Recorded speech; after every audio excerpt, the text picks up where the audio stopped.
आपलं 29 वर्षापासून इथं दुकान आहे या रोडवर. आता बरेच वर्षापासून याच्यावर चालू आहे आमचं. दुसरं काही आम्हाला कमाईचा मार्ग नाही. एकमेव हाच मार्ग आहे आमचा कमाईचा आणि कुटुंब चालवायचा. आता हे वेळोवेळी उघडचे आमची काही ना काही पर्यायी व्यवस्था करायला पाहिजे. याच्यावर बरेच लोक म्हणजे एका घरामागे 4-5 जणांची पोट असते. आमच्या 15-20 वर्षापासून फ्रूटचं दुकान आहे, माझ्या बाजूला चहाचं दुकान आहे आणि बरेच काही भाजीपाल्याची दुकान आहे आणि याच्यावरच आमचं सगळं घर चालते. आणि दुसरी गोष्ट ही गरजवंत वस्तू आहे आणि दवाखाना लाईन मध्ये हेच वस्तू चालतात. बाहेरच्या ठिकाणी या वस्तू चालू शकत नाही. तुम्ही आम्हाला पर्याय जागा दिली पण तिकडे त्या फळ झालं, भाजीपाला झालं, दूध झालं, चहा झालं हे नाही चालणार.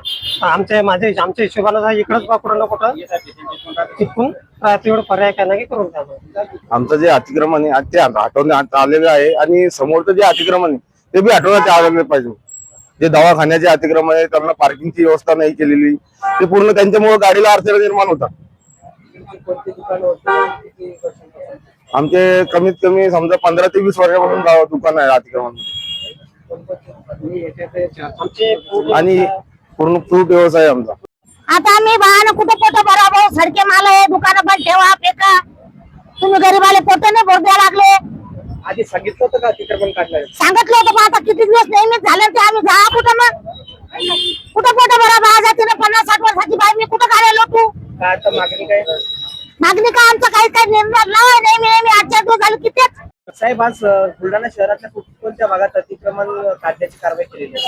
आज जसाम चौक ते कारंजा चौक तसेच जसाम चौक जांभरुण रोड येथील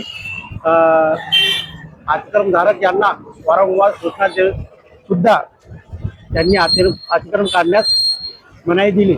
त्यामुळं आम्ही नगरपालिका मार्फत अतिक्रमण काढण्याची मोहीम सुरू केली असून आज रोजी जवळपास 100-150 अतिक्रमण काढण्याची कारवाई झालेली आहे.